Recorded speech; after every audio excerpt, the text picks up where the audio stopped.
Martijn Snoep, very warm welcome to the Digital Markets Research Hub, a small corner on YouTube where we try to understand the mechanics and the dynamics of digital competition.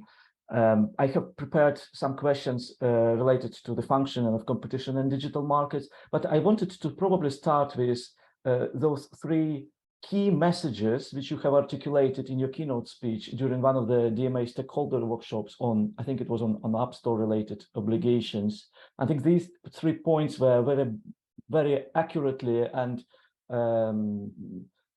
informatively presented to the audience, and they open few more questions. So maybe we can start with these 3 issues. And as a reminder, the first one concerns the asymmetry of information, inherent feature, the systemic feature of digital markets, asymmetry of information between the gatekeepers or the big tech, let's say, and regulators. That's regulatory aspects. Maybe we can start with this. Yeah, no, it's good. It's good to start. And first of all, thank you very much for inviting me here. I think it's fun.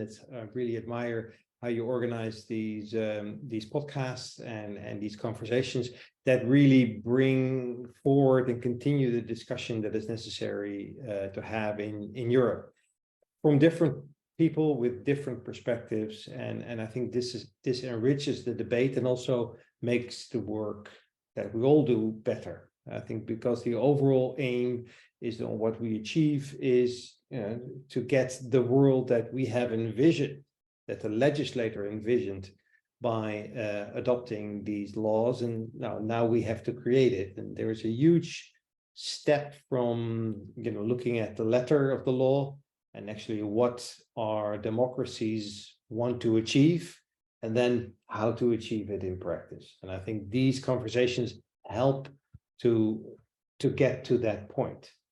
And thank you very much, Martijn. It's a pleasure and an honor to hear this.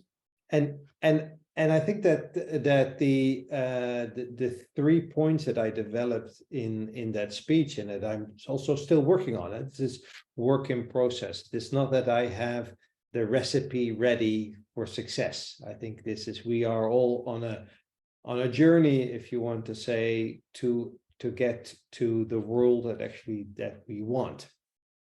And the first, like you said, the first issue that we are facing is the huge information asymmetry between the companies that we want to regulate and the regulators or the public at large, because I think it's not only the regulators, but it's also the public at large that has a huge information disadvantage compared to the big digital behemoth that we want to regulate. And I have a message of concern, but also of hope.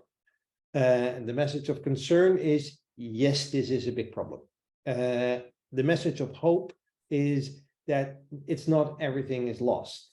As long as we realize ourselves that there is this information asymmetry, and it's here to stay, we will never bridge the gap. Because the moment that we invest in theory, that we come to a situation where we are able to replicate the knowledge of the big tech companies, they have developed in the meantime, and we already are behind. So the only solution for regulators, for the public, for the government to overcome this information gap is by making use of all the resources that are available in society. And that means for regulators, work together with other regulators, whether similar regulators or regulators from a different field. But it also means for regulators to work together with academics and get their knowledge on board. And for regulators to make use of society, of non-governmental organizations, of specialist groups, of sometimes individuals with very specific knowledge of a particular topic. To give you an example, when we ran the Apple case, and we were faced with this huge information asymmetry of how app stores actually work and what commitments in theory could work for Apple. We had a complainant, or could work for the public. We had a complainant, but of course, the complainant complains and will never be satisfied. But it also, we found out in the meantime that there were individuals, people, I think in a sense, amateurs, but non-professional specialists with a great deal of knowledge of how app stores work, on how to develop successful apps. And we engaged with them and they gave us advice on what commitments to accept and what not.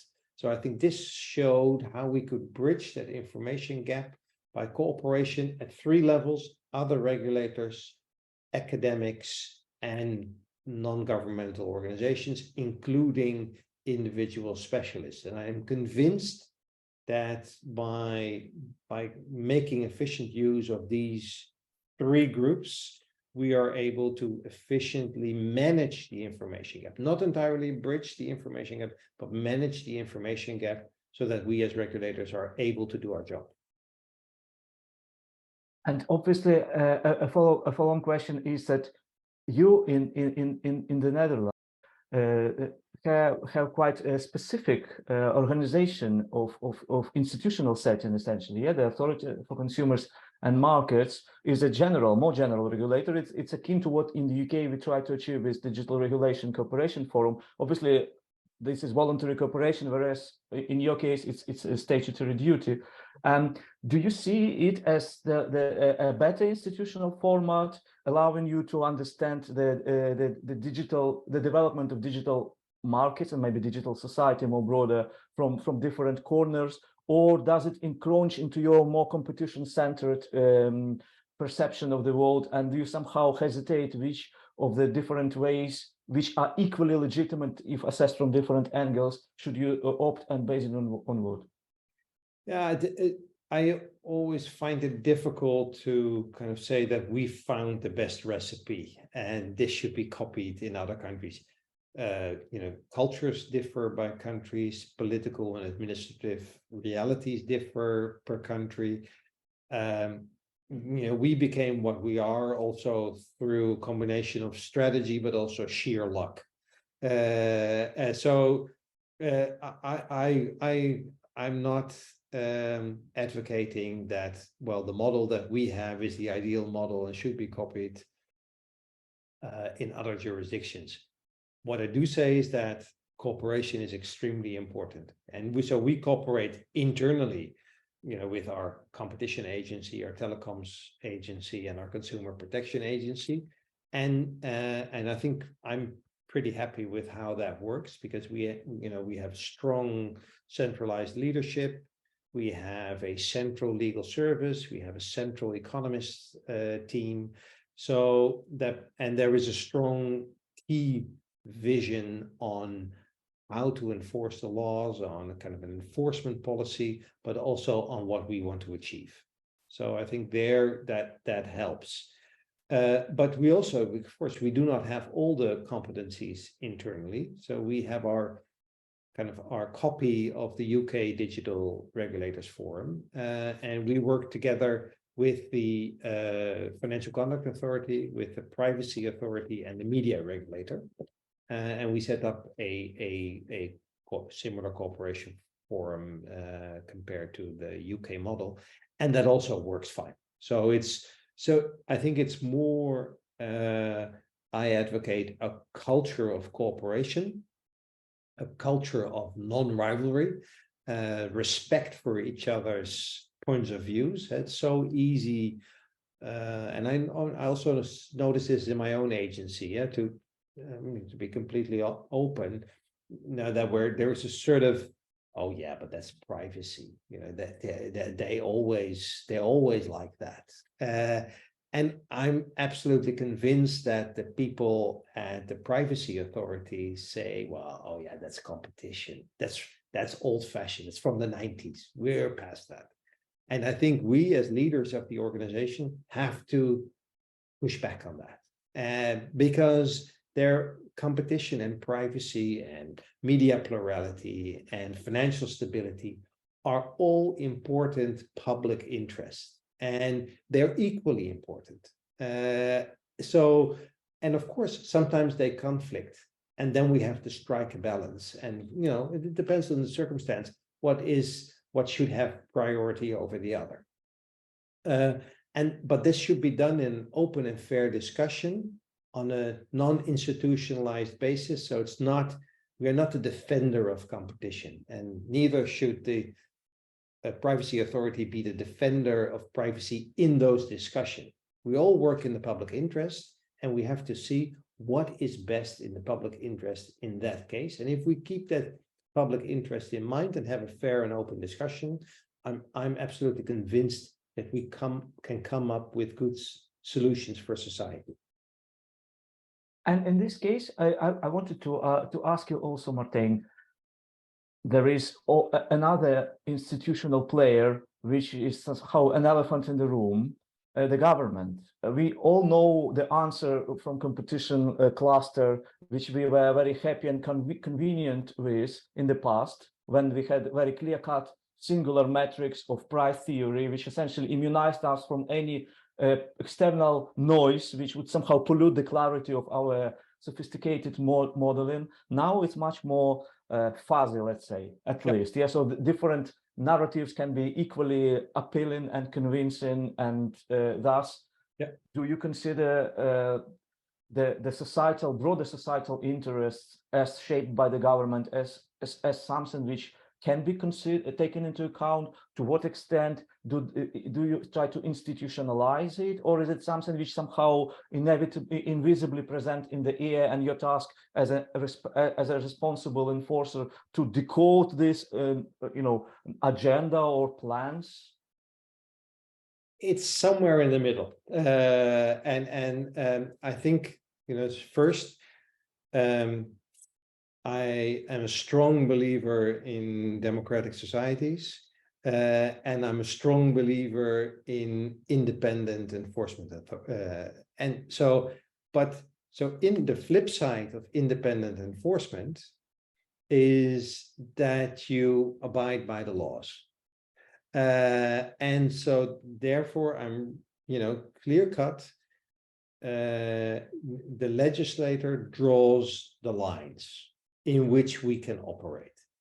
And, sometimes we can advise the legislator and say, well, it's not really smart to draw the line here, but a certain amount of modesty there is required. So that's why also I'm very keen on saying we are not a union for competition.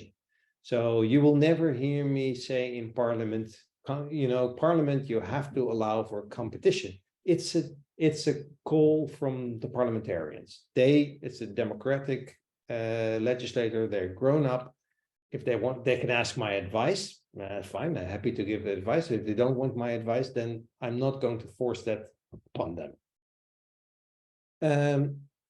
So this is one side of the coin.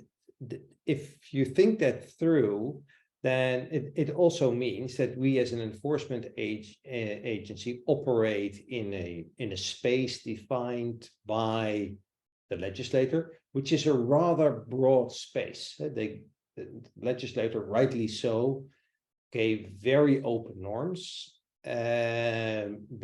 even with exceptions to the already open norm, and so and it varies a little bit by law, but by and large, they gave us a lot of space. And then the key question is, how are you going to interpret that open space? And there, I think, we as an authority in a democratic society that is independent have also a duty to define and prioritize in that wide open space, kind of in line with the current thinking in society. What does society need now? Not what we want, not what we think important, but what is important to society at this moment.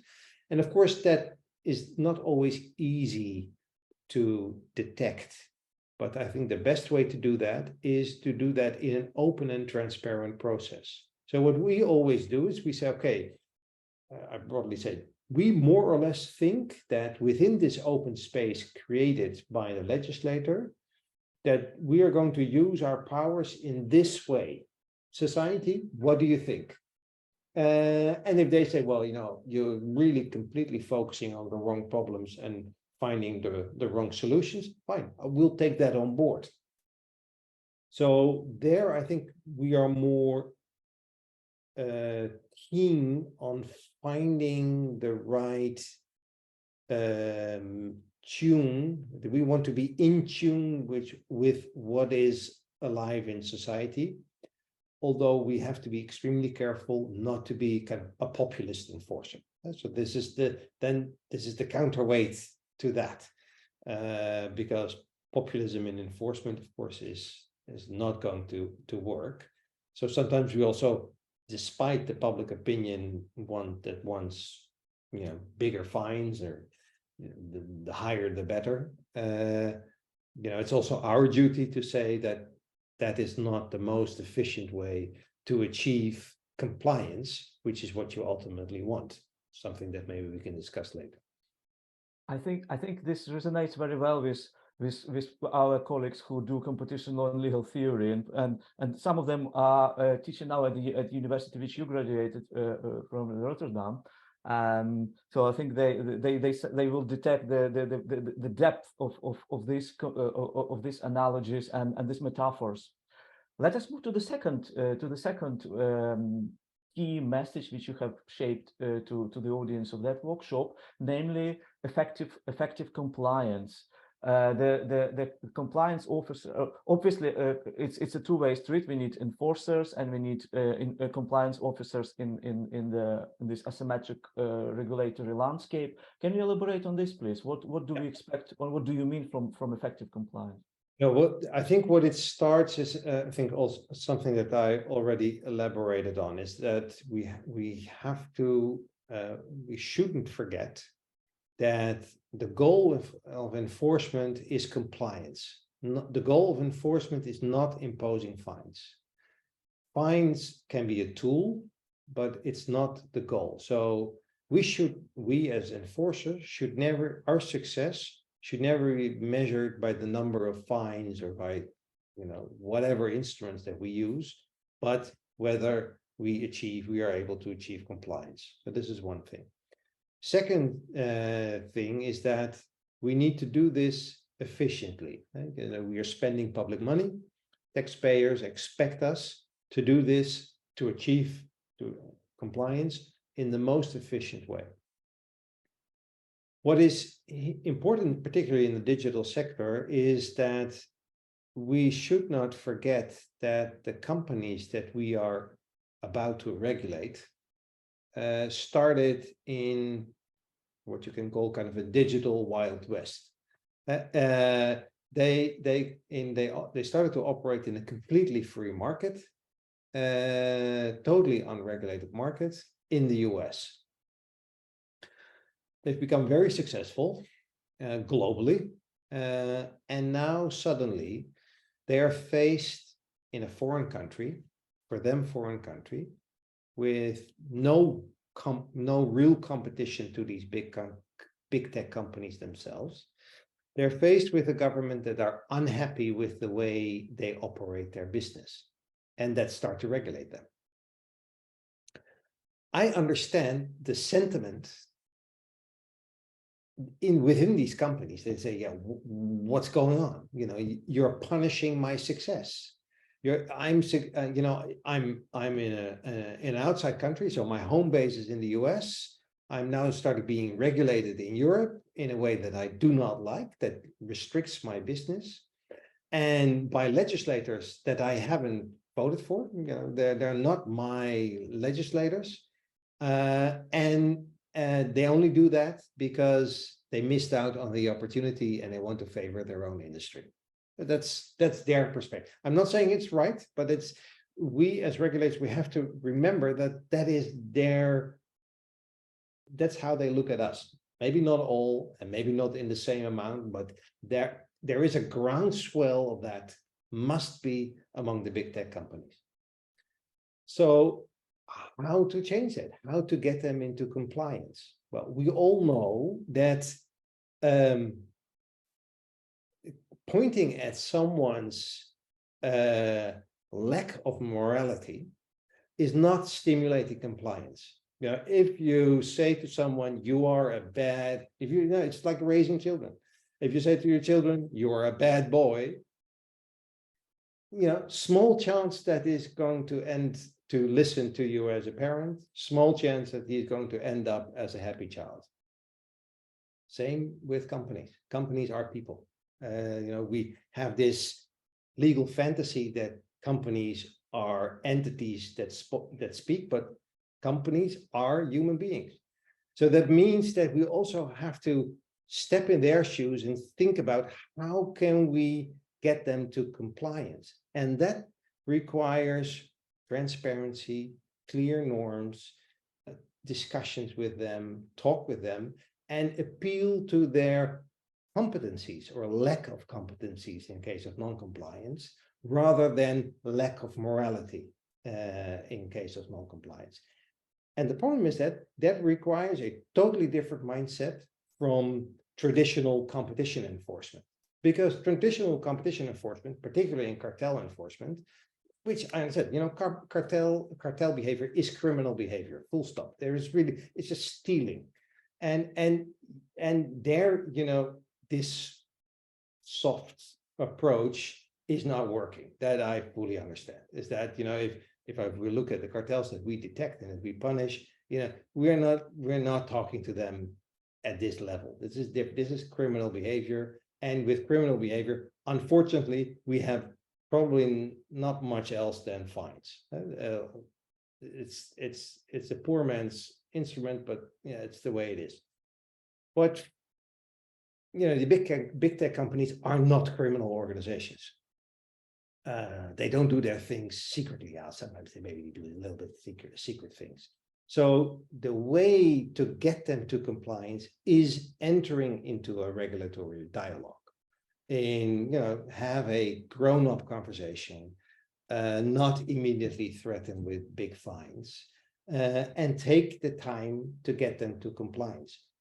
Issuing big fines, you know, that will grab the attention and that will get you into CNN or into the headlines is not getting to compliance. And particularly in cases with the DMA and the DSA, you know, which are difficult, you know, they will require a change in the business models of some companies.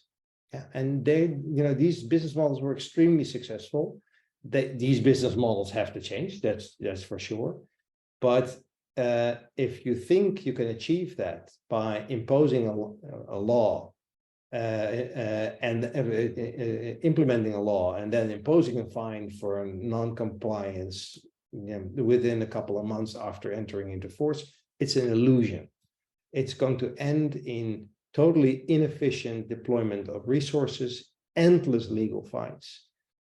So we have to find a new way. And so this requires a change of mindset on the side of the regulated companies. They have to submit to regulation in a foreign country, which is also a culture shock to them.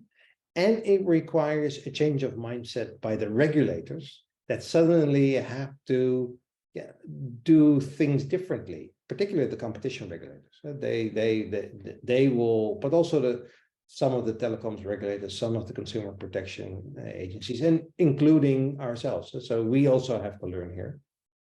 And I think here again, there is also hope. This is a problem, but it's doable. If you look at the financial conduct authorities and the central banks, you know, they have issues of course, they enforce laws as well. You don't see them, particularly the central banks, you don't see them fighting with the banks in the courts all the time. But I'm sure, well, I know for sure that they disagree, and that there are, you know, strong discussions at senior levels about compliance of the banks. But that's okay. There are different interests, but it ultimately they work towards, in a regulatory dialogue, towards a situation of compliance rather than fighting it out in the courts. Thank you very much, Martijn. I have a follow-up question, but I want to just a quick answer for to the one. We often hear that open banking regulation can be used as a kind of as a not role model, but as a good example of a more advanced layer of regulatory dialogue. Is it really the case? Yeah, so it's not just the only example which we know. Is it really works, or it shows the trajectory which we have to look at? There's really a possibility. I think we can learn a lot from the central banks and how they set up kind of their compliance system and how they develop their relationship with the banks in this regulatory dialogue. There's also something else that we can learn from the banks, particularly in Europe, is how they work together. And I think what is quite remarkable is how the supervision of banks works in Europe, where you have a role for the European Central Bank and a role for the national central banks. And they found actually a new way of cooperating with each other, which I find extremely interesting. And I do hope that we can replicate that in Europe and in other areas. So traditionally, particularly in competition, but also in other areas, we've kind of divided up the enforcement task. It's either the European Commission or it's the national regulator. And there are different mechanisms of avoiding that they're both competent or both working on the same case. What I do like about the banking system is that they've created a community with joint investigation teams of both the central bank and the national banks. Under this, ultimately, it's the European Central Bank that takes the decision, but in its team, it has the national bank for national knowledge, to make sure that the banks in the country have also a point of contact within their own country, speaking their own language, understanding their own national financial culture. And I think I see that also as a role model, for example, how we can enforce the digital laws and maybe even further in Europe, where, yes, ultimately, for example, under the DMA, the European Commission takes the decision, but uses expertise and local knowledge of the national regulators in a joint investigation team. And we are developing that at the moment. And ideally, I think we're probably ready to that. As of the 1st of September, a team will be set up by the European Commission with 2 colleagues from the ACM in the team. And it will be kind of the first joint investigation by the European Commission together with national authorities like the ACM, but it's also obviously open to other authorities. And then I think institutionally, what is going to change is, and it's also how I like to see ourselves, is yes, we are a national regulator, or we are a regulator confined to our territory, but we're also a European regulator. So I tend to say is we are a European regulator in the Netherlands. So that is, and I think this is important for the mindset of the people in our agency, in other national agencies, that we jointly enforce European laws in our own territory, and we do that together with others. This sounds like really happy medium, really prudent, sophisticated compromise based on looking at all these discussions on institutional settings on the DMA. It sounds really fantastic. If I can make one step back to the fines policy and their role in this, particularly in this ex ante regulatory apparatus, which we are currently developing, kind of learning by doing, really. I also recollect one of the versions of the DMA had compulsory, it's completely counterintuitive idea of minimum fines, of mandatory 4% of minimum fines, which is completely against the logic which you have elaborated now.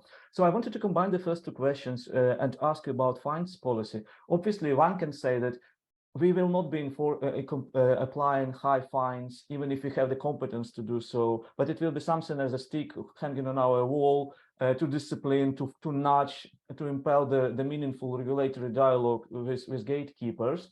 But we also know that it comes at costs, because it triggers the issue of quasi-criminal nature, which makes sense for cartel enforcement, as you explained very clearly, but it's completely counterintuitive for this softest, not non-compliance. We don't even call it infringements, non-compliance, instances of non-compliance. So do you think it's the significant increase of standard of proof, it's a shortcoming of the model which we wanted somehow to achieve the best of both worlds, and it actually will backfire? I don't know. It's difficult to. I find it here very difficult to predict the future. What will happen? But I think a big concern is that the public expects high fines in order to achieve compliance, and it's a little bit like in criminal law. I started my career as a criminal lawyer, and you know that if you are a criminal lawyer, prison time, it doesn't help. Unfortunately, it doesn't. Prisons do not make people better, and fines on companies maybe a little bit better. It's not as bleak of a picture as with people in prison, but ultimately, I think what is important is that we develop a social norm and in society, and that we explain in society why compliance with this social norm is important. And I can give you an example from my own practice. When I started as a competition lawyer in the early 90s, in the Netherlands, competition was seen as not that important.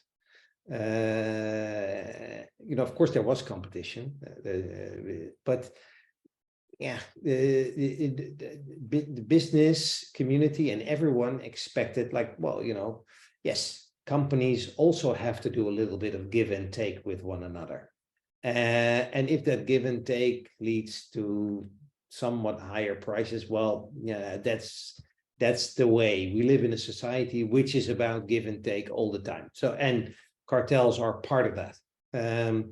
So when I was, as a young lawyer, advocating compliance with competition law, I remember talking to my parents and other people. They said, "Yeah, but why is this important? Why is this a problem?" Slowly, over the years, it started the reality sank in, and now we are in a situation where, regardless what the law hasn't changed since then, but now there is a general outcry in society if there is a cartel. People honestly believe that it's stealing from the customer. And that is information, this changing a norm, explaining why competition is important and what does it do to help consumers and average people. And I think we have to do, and therefore now, I'm absolutely sure cartels continue to happen, but not by the same types of companies and people that were cartelizing when I was starting in the early 90s. It was every company did it, really every company.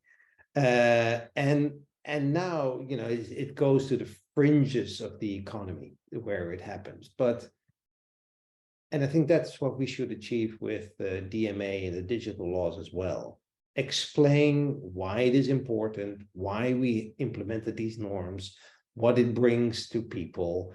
And these big tech companies, they are dependent on the support, the moral support, and in some ways the commercial support of the consumer. And if the consumer thinks that they're being cheated by these big companies, they will lose their credibility and their license to operate.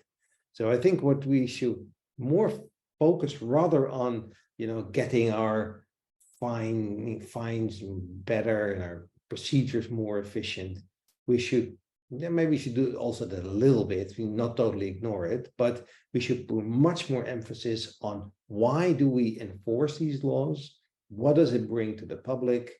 And create more of an outcry and a sense of injustice if there is non-compliance of these rules. And as a follow-up, but do you think that in the very presence of quasi-criminal sanctions increases the standard of proof and all this demanding of due process, and this will give a very powerful trump card to the gatekeepers who will somehow, if they don't ready to engage in the meaningful, constructive relationship with the enforcers, will be ready to somehow say, okay, we will extend it for 10 years, and it will be just exposed 2.0 in a sense, or it's rather it could hypothetical. No, that could well be that they try that, but the solution to that problem is not by limiting due process or reducing the standard of proof or change the procedures. The solution to that problem is by explaining to the public why it is important to comply with these laws. And why they should be really worried and really upset if the companies do not comply with these laws. I think that, it's much more efficient to put your emphasis and your resources in that than in, trying to win a 10-year battle and then, fall short ultimately, because I think what the people, they do not like these fights and they forget about it, in a very short. And they like it, they look at it and they get excited with a multi-billion fine, but then they lose their interest. And it becomes a very technical battle with very technical details. And of course, we burden the judiciary with it. They have also other things to do. So I rather, get into this regulatory dialogue. It seems soft, and it maybe is soft in a way, but I believe ultimately it's much more effective than getting into a tournament with these big tech companies to see who wins. Let us now pause on this on the formula of this regulatory dialogue. Because you mentioned that contrary to to enforcement of exposed rules, it's not a box ticking do and forget endeavor. I think other colleagues, like Sander de Strel, talks about this as well. It's a continuous process. It's a new experience for people who were trained to look at this relationship differently. So how do you, and how are you optimistic? Are we on the right track? Yeah, it's just early days. So I think if you look, for example, at the implementation of the DMA, now, of course, much of the focus is on gatekeepers and core platform services, which is, a bit of a technical legal issue. So I think the big issues will come after that. So at the DSA, we see now similar discussions. At first, we had, the very large online platforms and online search engines, and now we're getting into the discussions about compliance. We still, at the national level, the laws need to be implemented and change the national laws, and we need to do a little bit of stuff. So we are really at the beginning of this kind of long-term trajectory in leading up to effective compliance. And so what I foresee is what we do, and I think that also the Commission is now working in that way, is engaging at different levels between the two organizations at this regulatory dialogue. So that means that at different points, at the organizations on both sides, you have account managers, if you want to say that. So where you regularly meet in a structured dialogue with structured points to discuss compliance, but also how compliance is being organized within the big tech companies, because we're not only concerned with the output, but also with the input. We also need to look, how is the culture of compliance, and what is the tone at the top, and what kind of systems are being built in to ensure that there is compliance with the various laws.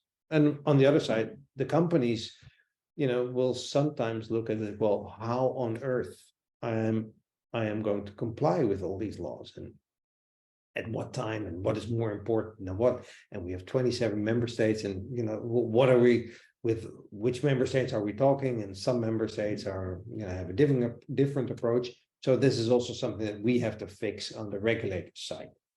And it's not going to be easy, but I think it's going to be more effective than the alternative, which is high fines, decade-old fights, and due process issues, and courts that are going to be very critical about due process. Rightly so, don't get me wrong, but it's ultimately it's public money that is not well spent for a result that is not what we ultimately want.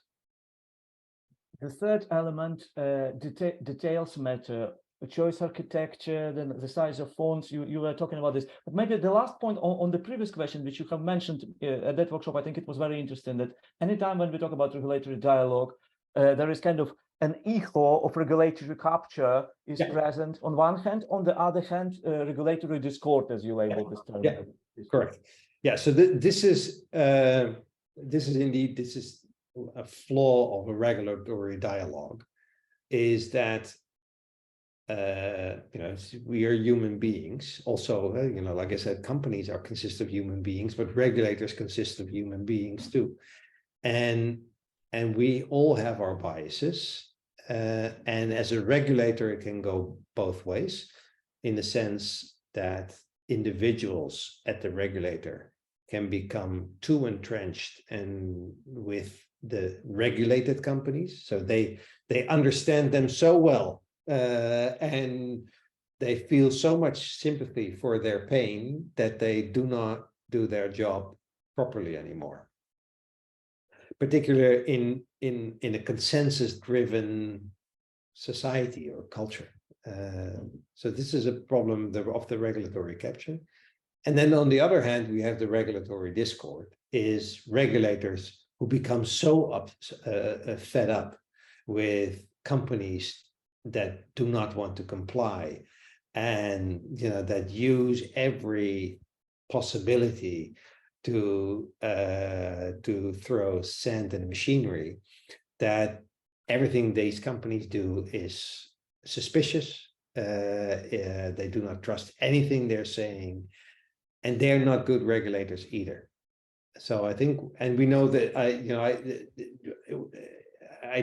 we know this from our own experience. We have both kinds of people also in our own agency. I'm completely open for it, and I'm vulnerable to it myself too. So we have to keep each other sharp within the agency. You have to, and honest conversations.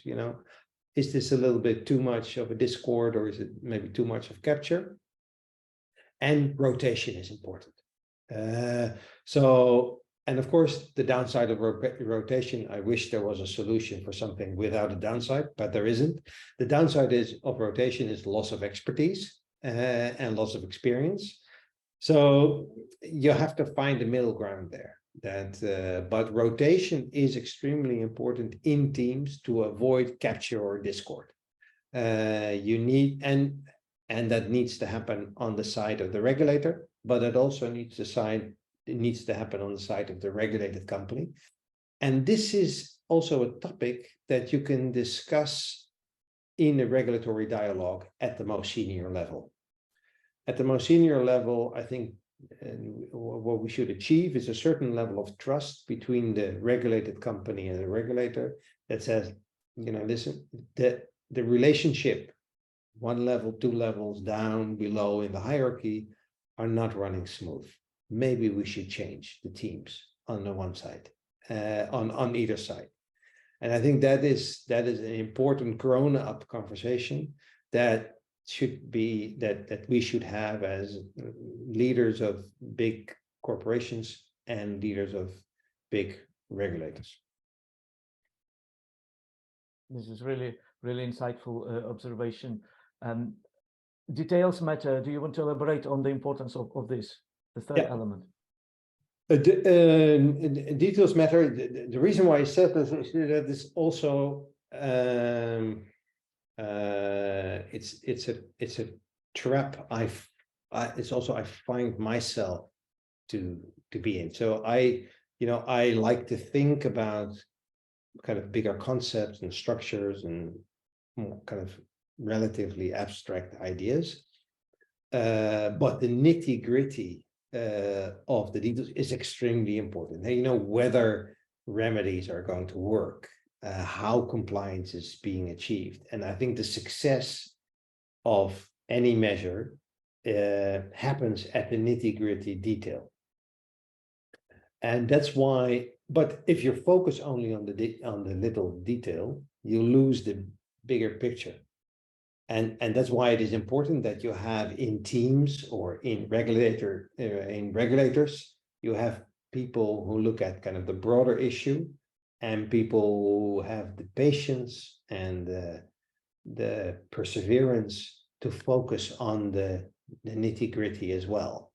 And that is something important to realize. And one of the things that we in our agency find very helpful is that we test things empirically. So if there is a solution and we all think the solution works fine or should work fine, then let's test it and see how it works in practice. And if it works in practice, great. And if it doesn't, then it needs fine-tuning.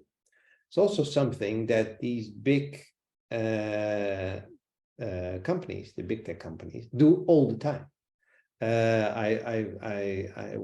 Sometimes I visit these companies and I'm always interested in how does it work. And I'm always fascinated by how much time and detail and effort is put into the consumer interface.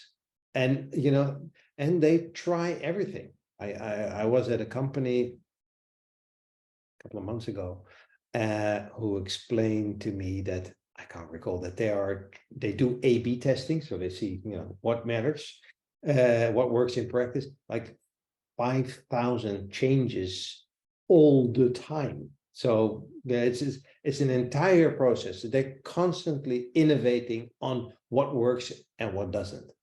And I think I like the mindset, and I think it's also something that we should do as regulators, but it's also something that we can only do together with the big tech companies.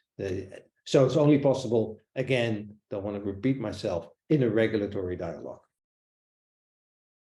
But then obviously we imagine that in 5 years time already now large language models will somehow help them to design these processes even in a more refined, elaborated way that would be much more difficult even for us to unravel, so to say. And I understand the logic of Article 13 anti-circumvention provision, which we somehow we try to back up our competences with this magic tool, magic wand, saying that even if you comply but you don't achieve something which we expect you to achieve, you consider as a lawyer, you probably find it a little bit not the most elegant formula juristic, but maybe it's the only possible one. So I wanted to ask your view on this anti-circumvention provision. Do you think, obviously, in the happy world where everything is achieved by a regulatory dialogue, we don't need anti-circumvention provision as a fine plus formula? But if it works, do you think it's the best idea in the DMA, or it's something which is rather exotic or heterodox? It's in a way exotic, but I do like it because it is impossible to foresee everything, all the problems that are going to occur in the future. And I think I do understand the logic of the prohibitions in the DMA, but they may well be yesterday's problems. And I think the anti-circumvention clause allows us to deal with today's or tomorrow's problems rather than yesterday's problems. And I think that so I think that most likely, but it's prediction, that anti-circumvention clause is probably going to be more important than the Article 5 and Article 6 prohibitions. But we'll have to see how that, and it fits perfectly in a regulatory dialogue. Because yeah, I understand also as a lawyer that it would be totally unfair to say, well, you comply with the law, but nevertheless you do not comply with the objective, so I'm going to fine you. That's you can't do that. But what you can do is you say, you use that clause and say, well, listen, yeah, I know you comply with the law, literally, but the objectives are totally not achieved, or even to the contrary. So, we have to find is how are you going to achieve the objective in an open and transparent way. It's not easy. And of course you need the leverage of an anti-circumvention clause in order to get on the table and to have this discussion. But in a dialogue, backed up by social norms and backed up by society that is supportive of what you do, and I think the biggest threat is that society sees it as some sort of exotic fight between the government and big tech companies, of which they have nothing. It's not of their business, not of their interest. And if we do that, that's the end of everything we want to achieve. Sounds convincing to me. And that's also sorry, one final thought is that's why it is so extremely important to get non-governmental organizations and civil society on board for the regulators. And I think I can, I also speak for myself, but this goes for every regulators. Yes, it's already a very complicated issue with complainants and big tech companies and other complainants, and then sometimes the idea exists like, oh no, not more people to the table who are going to make things even more complex. But ultimately, it's for them who we do it for. So if we don't get them on board, and if we do not get their support, basically, for who are we then fighting for? So that is why it's important to get the consumer organizations on board, the non-governmental organizations, the public interest groups, to make it work for them. But clearly, it shouldn't be like legitimate interest. They shouldn't be granted with this procedural right, because then it will somehow stuck the enforcement. We can with these vexatious elements probably, or there is room for this, at least hypothetically. So we have to be careful with this, I assume, as well. Yeah, we have to be careful, but also I think appeal to their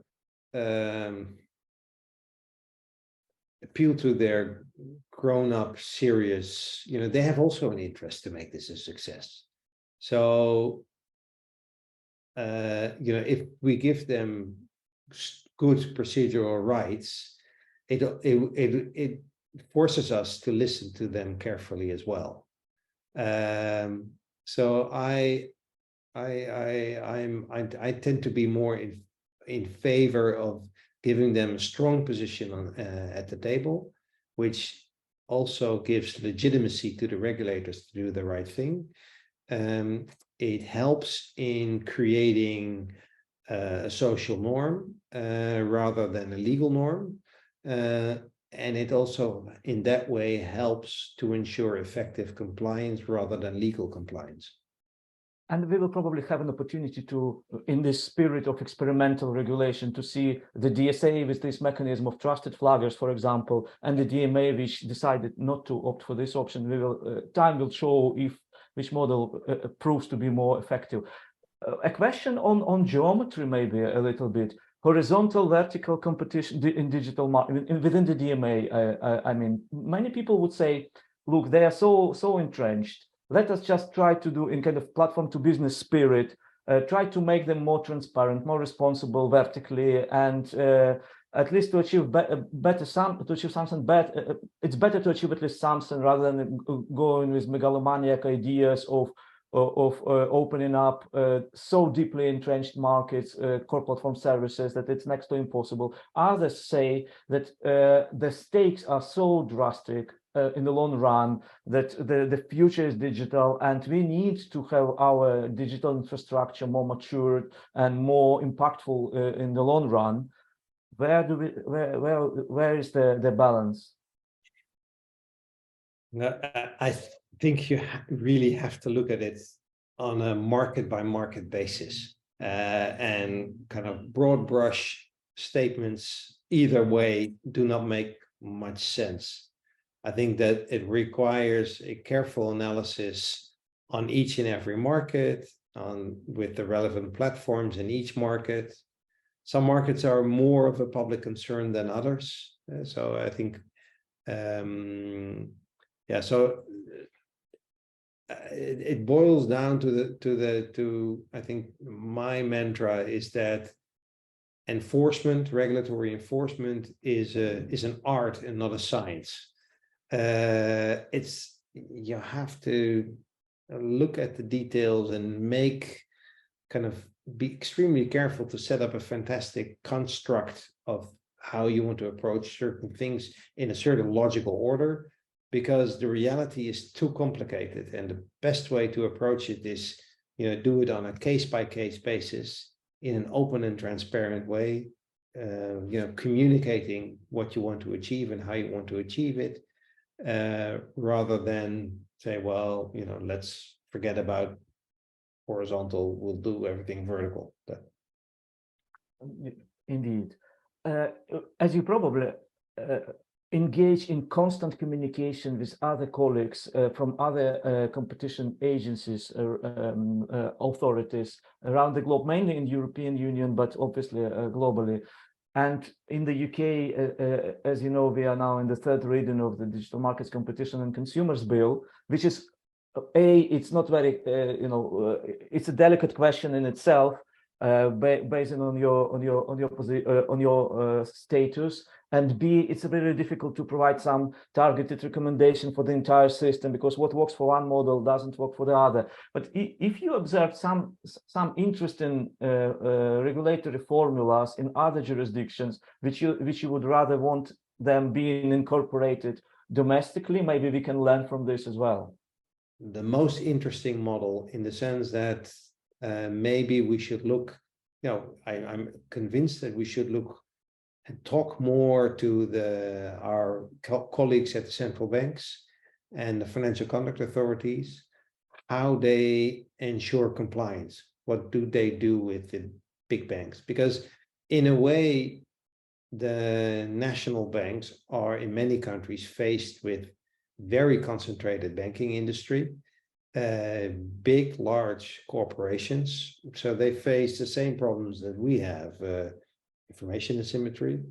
They don't want to go fight with banks all the time in court, because it's terrible for the public image, and both sides have an interest to enter into a dialogue rather than fight it out before the courts. You have the central banks and the financial conduct authority, and sometimes the competition authority. They need to cooperate. How do they do that? And they have a huge information asymmetry. I think by and large, in most countries, I think that makes a difference, is that central banks tend to be more and better resourced than digital authorities or competition authorities or telecoms authorities. So maybe that changes a bit, but it is in a way a very comparable situation. And there, I think it would be wise for all of us to visit our colleagues there and see how they do this. And if we talk about the DMA, we opted very prudently, in my view, to start it, to make it as a new start in terms of previous case law. And now we are basically at the level 0. We still don't have cases. Do you anticipate many in the following years? And do you think their importance will be decisive, or we would still be able to use, or the defense will still be able to use the antitrust cases of the past and somehow interpret them in the courtroom? Obviously, it's another crystal ball question, but I would appreciate even some answer. My guess is, but my guess is as good as anyone else's, is that, you know, we tend to talk about big tech as, you know, one set of companies. These companies differ by themselves too. So you have companies that are more open towards effective compliance. You have companies who say that they're more open to effective compliance, but aren't. And you have companies who, you know, kind of do not want to talk about compliance at all because they fundamentally disagree with the laws. And there are probably many more categories in between. So first, I think so. We'll see different trajectories with different companies. Some companies are going to litigate for the foreseeable future everything alive. And as soon as they see something moving, they will start to litigate. And other companies will probably not litigate at all or very limited litigation. And the difficulty for us as regulators will be how to deal with these differences and not, you know, kind of say, well, they're all alike, because they aren't. They are also different. And that is probably going to be a challenge. And then, so what we'll see on the one hand is that some companies will comply more quickly than others, which in a way is good, because then we can also see what the public actually likes. If, like, just without any knowledge, just as examples, if Google is doing things much better in terms of compliance than Apple, then you know, does the public care? And if they care, and we are able to communicate and convince them why they should care, then I think there will be not only pressure by the regulators on Apple to comply, but also by the public. And they will lose their, you know, they are going to feel, well, this is not good for the image of our company. We may lose our license to operate. Maybe we should step up and also get into the regulatory dialogue. So I do hope for some differentiation between different gatekeepers in levels of compliance, so that we can also explain to people why compliance matters. Thank you for this. We have this tradition of closing our conversations with asking the guests to provide some recommendations to students who find themselves in very turbulent and cacophonic reality. But before this, I wanted to ask you a question on the topic, which is rather at first glance irrelevant to the digital market sensu stricto, but it is relevant for everybody, A, and B, from the technical side, there are many similarities, potential similarities, and this topic is sustainability. And we know that the Authority for Consumers and Markets is one of the pioneers in this field for quite a long time. And my one question, I know that we're running out of time, is do you think that each sector of the economy or societal life have their own Article 11 of the Treaty on the Function of the European Union, that every societal interest can be somehow can be channeled through the provisions, through the open-ended provisions of the EU treaties, to such a hierarchical level, or the matters of climate change and sustainability. I come from Ukraine, and we now witness it in kind of three-dimensional life modality, the catastrophic situation caused by the occupants. That's do you think the sustainability factor is unique in this regard?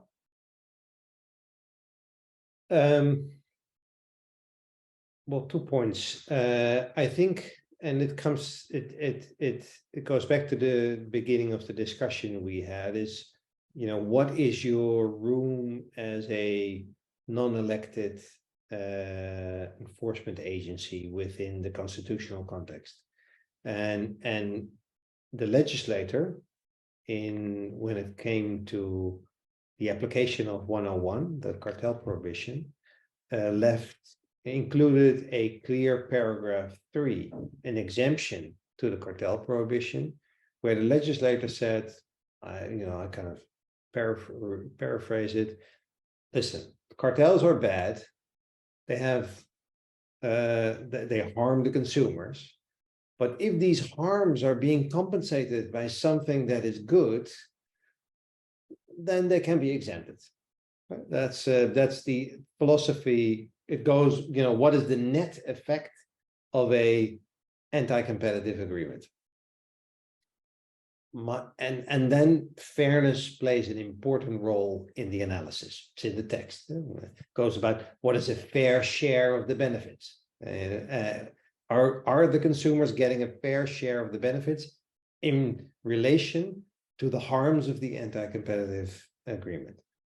I think what makes the kind of the ecological disaster that we hope will not happen, what is so specific about it is that it is caused by negative externalities. So the production and consumption of the products that we get at low prices, they also come with a side effect for others who do not consume the products. And basically, they are harmed by CO2 emissions, nitrogen emissions, you name it, everything. So that's a negative externality. And that negative externality is not being included in the price. So basically what we do is we pay low prices, but harm someone else.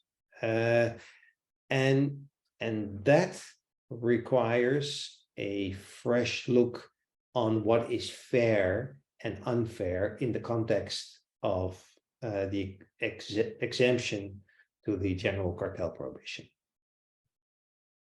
But the legislator did not give a broad exemption like that, for example, in the case of merger control, neither in the case of abuse of dominance, nor in the case of the application of the DMA. So therefore, I think, we are under a duty to look at paragraph 3 of 101 and give it a kind of the broad interpretation that the legislator originally wanted.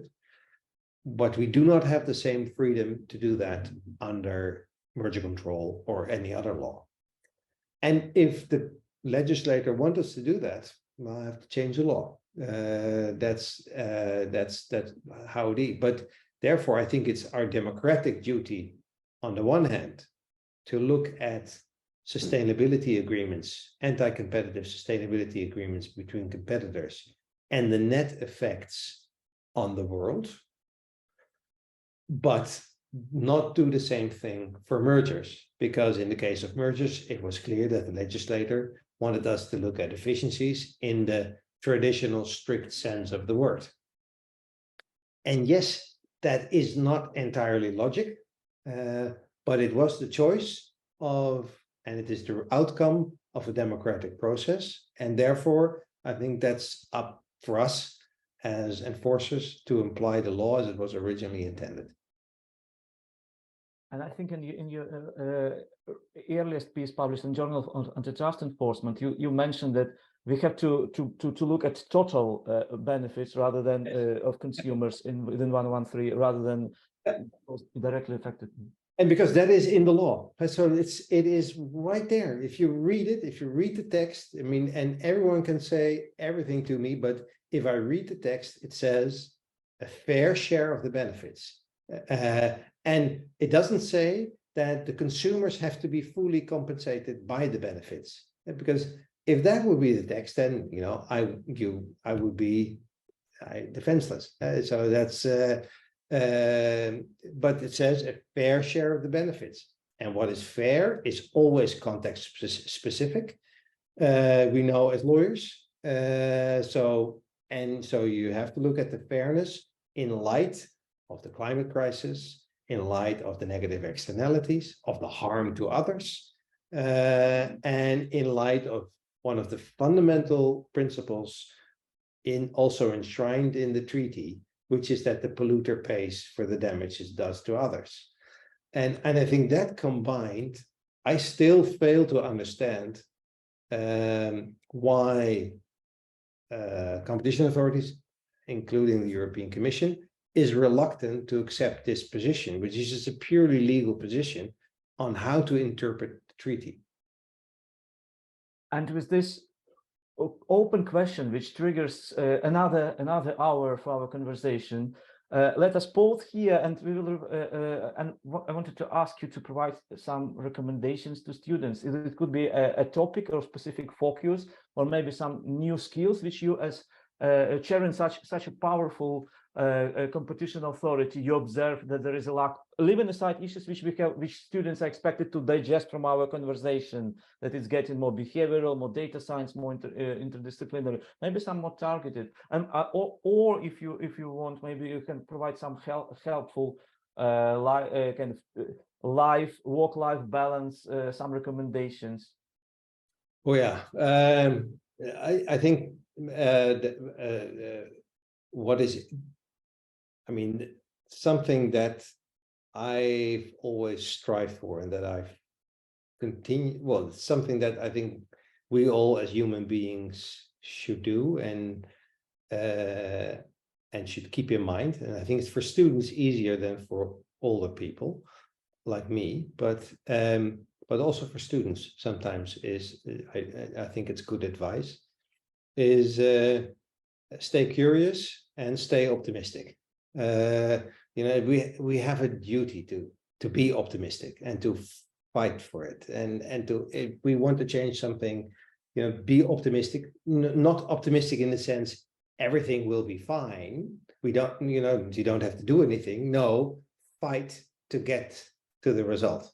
And because stay optimistic in the sense that if you fight, if we want to achieve things, we can achieve things, but we have to work for it. And we have to do, well, if your compatriots face this now in the most physical way possible, for us in safe countries, it's not the same threat and not the same life and death battle, but it's the same idea.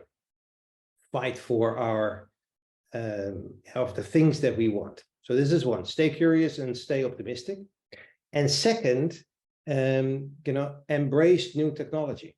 And I think this is maybe even more for my generation than for the young students. But I really have great interest in these large language models and to see what it does. And I do hope that also students, I'm sure they will, use it, try it, and that universities, it's also a call to you, Wallace, stimulate students to do it. I know of universities here in the Netherlands that prohibit students to use it, and I think that is totally ridiculous. Yes, you have to change the test, and you have to change your course, and you have to change what you expect from students, but learn students how to use large language models. And yes, in the beginning it will be difficult, and things will not work out as we do, but it's a fantastic, very interesting new technology. I must say that I have the feeling that I had a similar feeling. So when the first time I logged on internet with a modem. I have the same sort of excitement now with the large language models. It's, you know, it's not going to change everything, like internet didn't change everything, but it changes a lot. And it makes our lives more rich. We can do more things. We are able to process more information and achieve better results for society. So I'm, again, hopeful how we can use technology. And my call to students, you know, don't study too much on how it should be regulated, but study a lot on how to use it to make the world better. Martijn Snoep, thank you very much for sharing your brilliant ideas with us. Thank you very much. It was great to do this. Thank you. Thank you, Martijn.